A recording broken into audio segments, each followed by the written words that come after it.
Five. Aloha snack bar, everyone. Good morning, good evening, good afternoon, wherever the heck in the world you are. It is I, the majestic ape, Senor Silverback, the super simian, returned with enough rest and respite to recharge his monkey brain. With that being said, I'm flying not solo, but as a duo with my main man, the dynamic one, aka CJ, the master of the flux capacitor, who is making sure the airwaves are coming out crispy and clear, so you hear it in 4D audio. You can follow us on roguemoney.net. Check us out on Twitter at the Rogue Money, as well as the Rogue Money Facebook page. And also, guys, check out our sponsors. Listen, hey, U.S. consumer debt is at $13 trillion and climbing.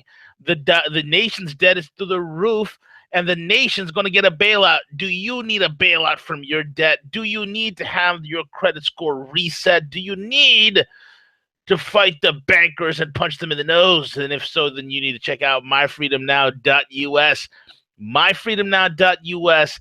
Find out the loopholes that the wealthy and the elites use to get themselves out of the loophole of debt. Check them out, myfreedomnow.us, and book a call with us today. With that being said, CJ, what's crack-a-lackin'? Now that's the V I know. Hell yeah, bro. I'm fired up. And I made it a point, V, just for you not to be muted. Oh man, yeah, no worries, bro. Here's the deal. Like, what's the latest, man? Gosh, there's just so much information coming at us now. V, they're just left and right. Just this is happening. The investigations, the hearings. I'd like to start talk a little bit more about healthcare, because I don't think that the people in DC quite understand the implications of not doing anything. And it could be pretty seismic in terms of the amount of the last few years. And you were one of the first to break this, V. Do you remember a couple weeks ago you covered how Obama had illegally moved money out of one fund to help offset some of the Affordable Care Act? Didn't you cover that like a few weeks ago? Yeah, it was a couple weeks ago. Me and Dex spoke a long time about it. We talked about it for over an hour, detailed the whole entire thing, soup to nuts, before anybody else did, and then other guys started picking it up. Yeah. So in particular, when we look at healthcare and where this affects, the middle class is significantly in the amount of the health insurance premiums that we're paying, correct? So one of the examples I can give you is like in Arizona, where across the state, not only public insurance, but private insurance, the cost just shot up considerably. So now we're learning about the amount of debt that the healthcare sector has accumulated since 2009. And we're looking at over a 308% debt growth in the healthcare sector. And it's growing 10 times faster than its a usual pace of where it grows.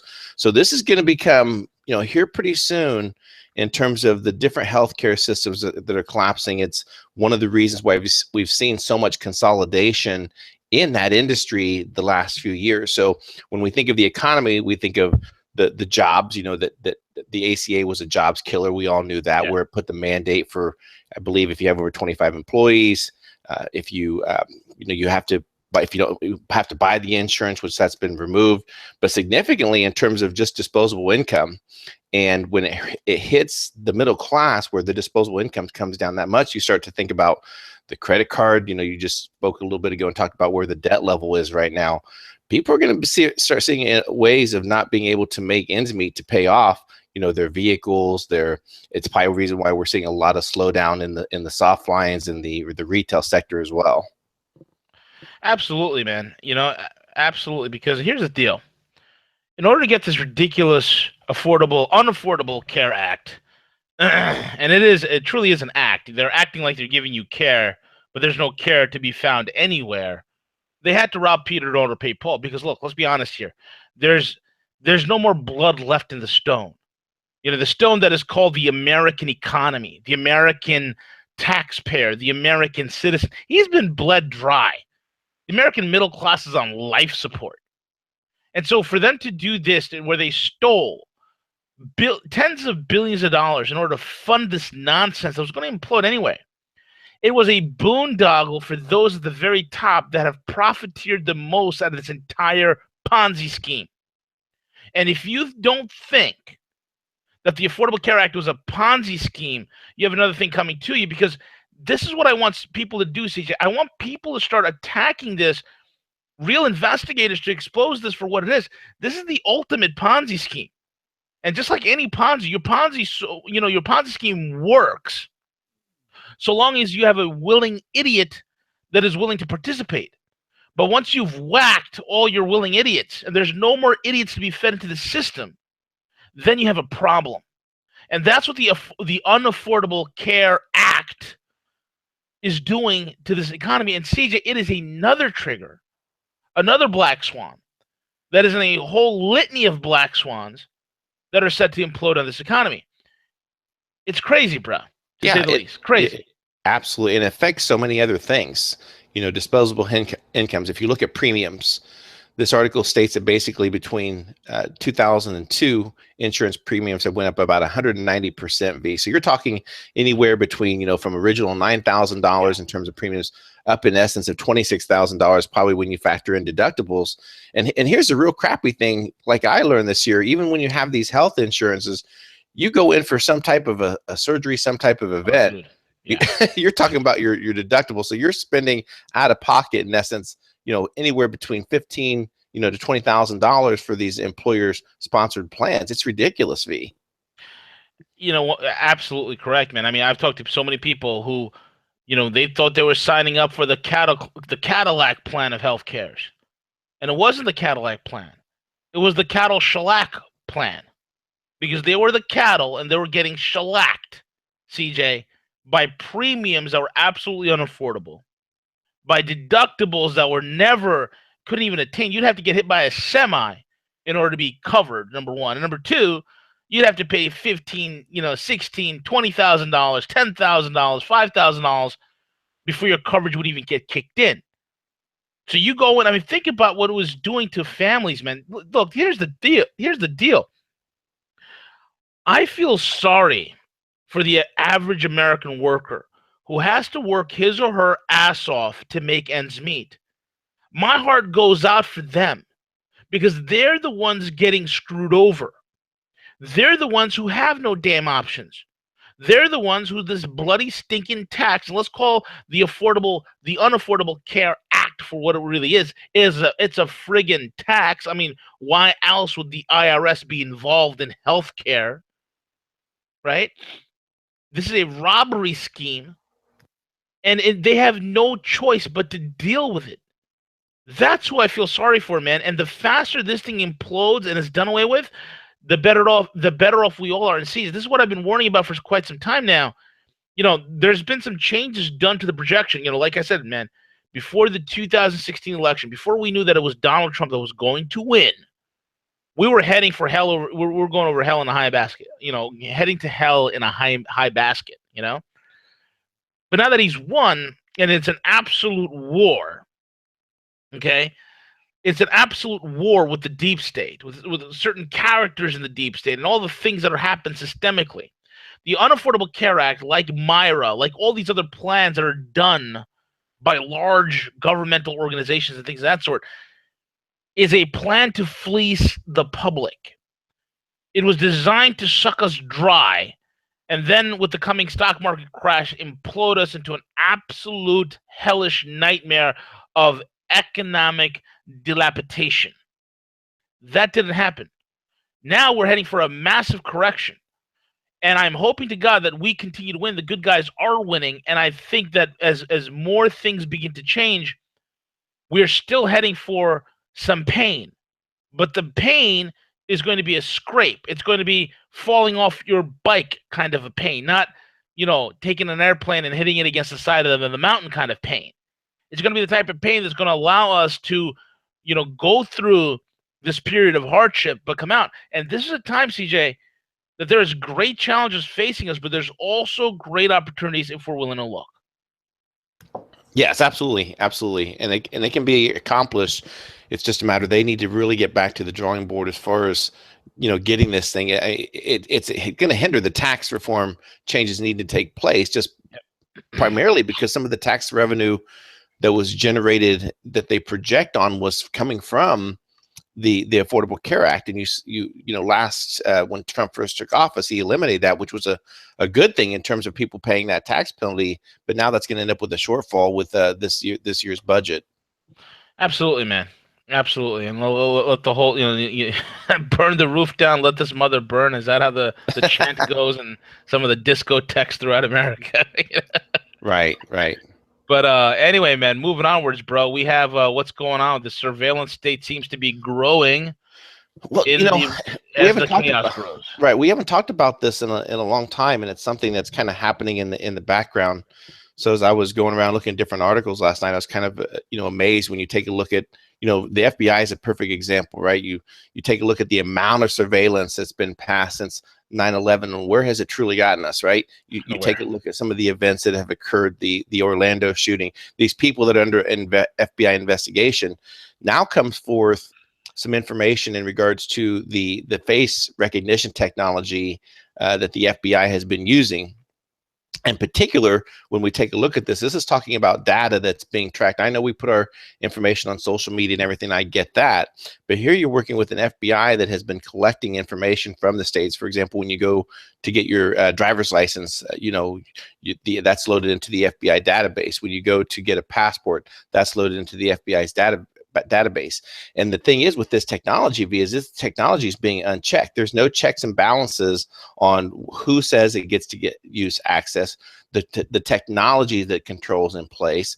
And this is just a huge violation of our Fourth Amendment, of the unwarranted continuous surveillance state that we're living in. For what, V? It makes absolute no sense. It doesn't protect us from anything. Look, here's the deal. Okay. I think it was Cliff High who said it best. When they set up the apparatuses of the deep state, when they set up the prison, and they set up all the NSA spying and the CIA's this and the FBI's this, what this is all about. Okay, now you might say to yourself, and you're probably sitting there and you're probably, crapping a brick, wondering if the FBI has you on some sort of database, some no-fly list, this, that, and the other. Let not your hearts be troubled, even though some of us might get into some sort of issues or some mix-ups here and there, but you have to understand why the system was built. This system was clearly built, and in the beginning, CJ, I was like everybody else. I was like, oh my God, they're going to clamp down on us. They're going to take away our liberties and freedoms. And yeah, they are. It's going to happen. It's the natural progression of every human civilization that begins to develop. We always go from liberty to slavery and back again. But the deep state's interest is more than just our slavery. The deep state's interest is their own enrichment. What the surveillance technology really did for them is allowed them to play corporate espionage. It has allowed them to get a leg up on rivals. It's allowed them to get a leg up on potential adversaries, economically speaking. And that's what the greatest exploit is being done, because all of this, all the surveillance tech, all this, they can track a bumblebee's rear end off the coast of Miami Beach. They can track, 3 cents being sent from a bank wire in Zimbabwe to Djibouti. They can do all that, but they can't find George Soros's money. They can't stop. Do you get what I'm saying? Bingo. Right? All this surveillance BS. They do not stop the key actors that are at play every single time, CJ. And then the question that we have to ask is why? Because this surveillance tech is purely, the number one stated goal is clearly for the profiteering of the deep state and the self-enrichment and aggrandizement of the deep state and its pockets and coffers. This game is rapidly changing thanks to what's happening in China and Russia. And the rest of the world, as we're starting to see a realignment towards the kings of the East, so to speak. And that's where this whole thing is about, man. This is about the Atlanticist, Anglo-American, Anglo-European, control grid. This is their New World Order tech. This is designed to snuff out individuals. Look, who has access to this type of information, right? I mean, think about this. Like, I want you guys. I was thinking about this the other day, CJ. I was thinking about this interview. I was listening to a podcast, and like they were talking about how great an investor is Warren Buffett. Warren Buffett, and they give the stupid story that any slapstick moron would believe. And what they said was this, CJ. They said Warren Buffett is such a brilliant investor that he invested in Apple. And when we asked him how he invested in Apple and what motivated him, he said, "Well, I took my grandkids out for ice cream. And as I was sitting there at Dairy Queen eating ice cream cones, I asked my kids why do they like their iPhone so much, and that's how I decided to invest in that." If you believe that story, then you know what? You might as well believe the moon is made out of cheese. So my question is, how do these guys preemptively move in and out of stocks, preemptively position themselves every single time before the market goes pop? These guys are there riding it up, and when the market goes, when the market's riding high, they're riding it high, and when it's popping, they're riding on the lows. How are they able to do that with perfect timing? Who's feeding them the data? And I guarantee you a great deal of this data collection done by the FBI, the CIA, the NSA, a lot of that gets funneled back and leaked to the puppet masters over at Wall Street in the city of London. And a lot of that is, do you see what I'm saying? That is the only way. Because look, man, Warren Buffett is not that hotshot of an investor. I read his friggin' books. There's really nothing magical about what this guy's saying. I mean, it's unbelievable. People look at him like they revere him like he's a god. Him and his fake little act of eating ice cream cones and drinking cherry Coke. You're not fooling anybody, Warren. You're not fooling anybody. But this is how they do it, CJ. This is how they do it. Absolutely. Absolutely. Oh, man. So what's going on with the privacy rules and the just to kind of, piggyback off that. So here you see we're in 2016, they passed the Federal Communications Broadband Privacy Act, which basically shields or masks, internet service providers of sharing personal data of people that they provide service for, whether it's through Cox, AT&T. So basically what happened is that in a bipartisan vote, party line vote, the Federal Communication is voting. The Senate voted to remove this particular legislation, and now it's set to go back to the Congress for this vote. And again, this just kind of reveals and shows the consistent surveillance state that we're living under. Why wouldn't companies have the right of privacy to not share our data or sell our data, and now they're going to have the ability to do that? That's just peachy. I mean, if you haven't invested in a VPN, I recommend that you do. There's lifetime subscriptions to VPNs available for like $50 online. Just find one and get one. There's companies out there that are making new types of modem buffering. There's one company that I know that I'm working closely with. I don't want to say working closely with, but I know of, and I know some of the heads that are in development of it. They have a pretty unique box that they're going to be rolling out to the public soon.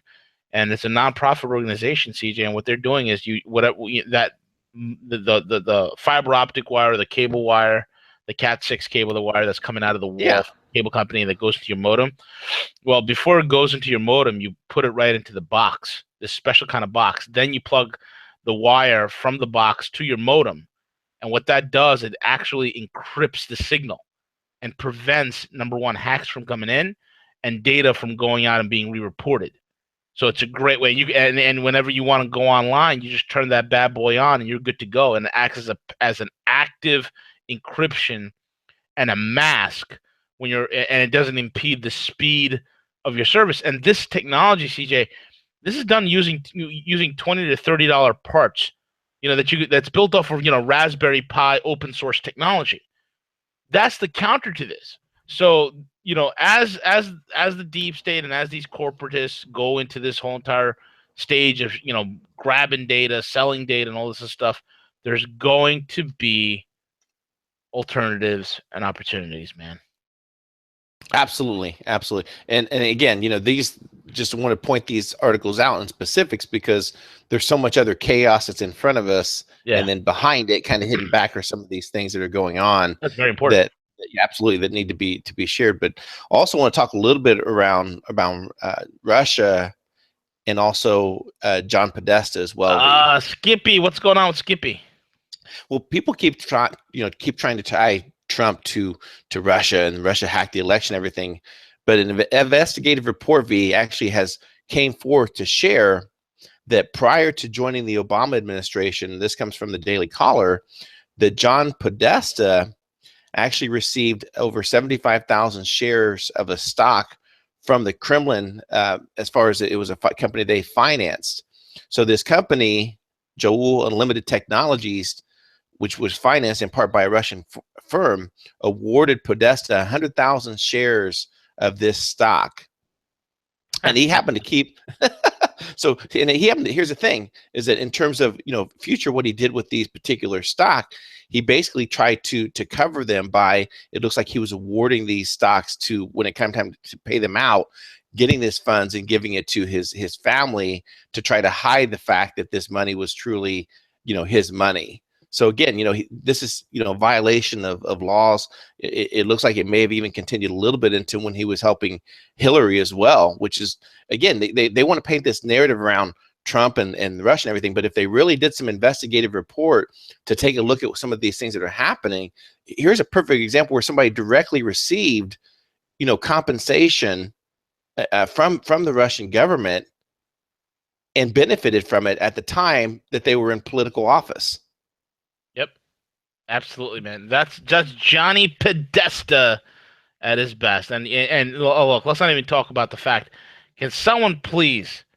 Can someone again, somebody out there who's listening in the halls, in the hallowed halls of the District of Criminals, why don't you guys put two and two together, figure out how 20% of our uranium went to the Russians, and figure out who was involved in that deal, CJ? And who was that person, CJ, that was involved in that deal? HC. Oh, that's right. It was HRC, huh? Was it not? I'm with her, huh? Yeah. And I'm not sure if the administration is listening, V, because it appears that Trump tweeted out the other day, is that asking, okay, well, if I'm under investigation, why isn't the Clinton Foundation under investigation? It's something that we've been stating for the last month or so, is that, go on the offensive and ask these questions. They know these things happen, so why isn't it being investigated? You know what it is, man? It's like Trump's a hammer. He's a bull in a china shop, and he just needs to just go in there and wreck up the place. And I don't know who's trying to put him on a short leash. Maybe they're trying to tell him, listen, we got to do the systematic. I get the whole systematic thing, whatnot. But my thing is the art of war here is to strike hard and fast. One of the things that Sun Tzu says is to fall like lightning upon your enemies. What better chance than right now to squash these guys, man? What better chance, right? Absolutely. I mean, after all, what is the true test of Trump, right? Like, will he end the deep state war? Will he end the deep state? That's the $1 trillion question, is it not, CJ? Yes, and thank you for leading into that. That's the absolute. We keep looking, we keep asking, okay, what's the sign? And not that the skies are going to open and say, okay, here's the sign, CJ, that Trump. But there's got to be a fine defining moment, V, and I'm still kind of looking for that. I don't know about you, but I'm still kind of looking for that defining moment. I'm seeing some good things. I'm seeing some things that concerns me, but where's the line in the sand drawn? Look, man, if I'm seeing Hillary Clinton, putting out polls to run for New York City mayor, I don't like it. I'm seeing Skippy Podesta and his faggot brother running around the world, preying on kids, bragging about how they're eating pizza. I don't like it. I don't like any of it. And like I said, dude, something big, somebody big names got to get taken out. Last week, didn't we hear the NSA has irrefutable the smoking gun proof that Obama was wiretapping Trump? I mean, did we not hear that last week, CJ? Oh, absolutely, we did. Absolutely. And what happened? Nada. It goes behind closed doors. They're like, Yeah, oh, this is too damning to put in front of public television, so we need to go behind closed doors and negotiate how we get out of this. exactly. So are we the question right now to the American public is I'm with you, bro. Is this the great circle jerk? And the two things are happening. Either they're hitting this guy, hitting Donald so hard and hitting him from all sides that he can't get traction to move the agenda forward.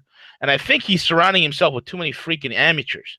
I'll be honest with you. He needs to get some killers in there. Get your little son-in-law, your little son-in-law, who runs a half-baked political magazine here in New York. He was an okay real estate guy. That's not a heavy hitter. That's not a shark. What he needs to do, he needs to start calling out some of these old cold warriors out of retirement. He needs to give W a call and be like, Right. "Hey, man, I need your help. How do we clean these a-holes out? How do we wipe the?" He needs to start getting into that generation of guys like the Lee Wantas, the W's, the old cold warriors, and they'll tell you how to dismantle this whole entire thing from the inside out. Not like you bring a little sonny boy here. Okay, that's good. You got your daughter here. Yeah, okay, whatever. What happens? I know Bannon's on a bit, but come on, man. CJ, I'm telling you, if I don't see something in about a year, man, within this year, I don't know, bro. I don't know. Yeah, they're moving rather quickly. And again, one of the other signs, V, that I always take a look at is the Saudi-U.S. relations, and to see whether, once Trump's foreign policy comes into play, I'm starting to look at Yemen as almost another Syria, and we're looking at the humanitarian crisis this is creating. Yep. And I don't want to see Yemen, escalate. I want to see us to tell the Saudis, that's your war. You're going to do that. That's on you. But we're not going to be leading the way for you and conducting airstrikes and taking out air defense systems and all this. And that's exactly what's going on right now, V, and it's very concerning. Yeah, why the hell is the Saudis in Yemen? Why? Well, the prince, one of the writers over and contributors over Rogue One, who's probably one of the most connected individuals to the Middle East, and believe me, if you know his connections, there's nobody higher. There really isn't. Um, the Saudis, and the prince detailed this so eloquently. The Saudis need Yemen because Yemen is their key to surviving the post-oil world. Yemen is the key of surviving their post-oil reality because there are 6 wells in Saudi Arabia. The Ghawar well, which was found in 1948, which is the largest of the 6, is right now pumping more water than it is oil. Okay? They're running out. They're tapping out. Okay? Iran is becoming the big regional rival, and they're getting all the contracts. See, the dirty little secret in OPEC is that the biggest gorilla or the biggest monkey on the block, Saudi Arabia, has no oil. That's the dirty secret. That's why the Saudis have been engaged in a proxy war against the Iranians last several decades. And that's why the Saudis told the U.S., listen, if you want this whole petrodollar thing, you want us to price oil in dollars, you want to keep allowing us to buy your treasuries, then you're going to have to help us, block Iran all over the Middle East and all over North Africa. We need to keep Iran under thumb because keeping Iran under thumb keeps the imaginary Saudi pipelines flowing, keeps the debt recycling or the dollar recycling business going, and it keeps the petrodollar afloat, and it keeps U.S. military bases stationed in over 900 bases in over 134 countries. That's what is going on. So now all of a sudden, Saudis are running out of oil. They're spelunking in energy wars alongside their buddies, the Qataris. They went into Syria first. That's turned into a debacle for them. They're going into Lebanon, Libya. They're going into now the Yemen, and that's turning into a quagmire for them. And also be understanding of this: China has a long-standing history of close cooperation with Yemen that goes back to 1954. The Chinese are not going to sit by idly allowing this whole thing to happen. There's a reason why Chinese and Russian-made Cornets and Chinese anti-tank missiles as well are blowing up Saudi M1A2 Abrams left and right, and those American-supplied M1 Abram tanks are going up like Roman candles in the Yemeni desert, bro. Okay, this is a game that's being afoot. This type of BS needs to stop. It has to happen. Very well said. Very well said. I don't have anything to add to that. You nailed it. And that brings us to the end of the broadcast, has it not, sir? It has. It has. Absolutely. And with that being said, folks, I am the Majestic One. He is the master of the flux capacitor. And we will be back tomorrow. Same rogue time, same rogue channel. I think later on today we probably have a Dex on later today. That's right. Trading Terror Dome, 2 p.m. 2 p.m. Eastern Standard Time. Absolutely. With that being said, everyone, enjoy your days. Thank you all for listening in. Smash the subscribe button. Hit share to the only radio program that gives you news and common sense and balance. We're not going to tell you to go hide in the basement and eat cat food and wait for the SWAT team to come through the door. Other than that, go forth and be epic. We're out, CJ. Take it away.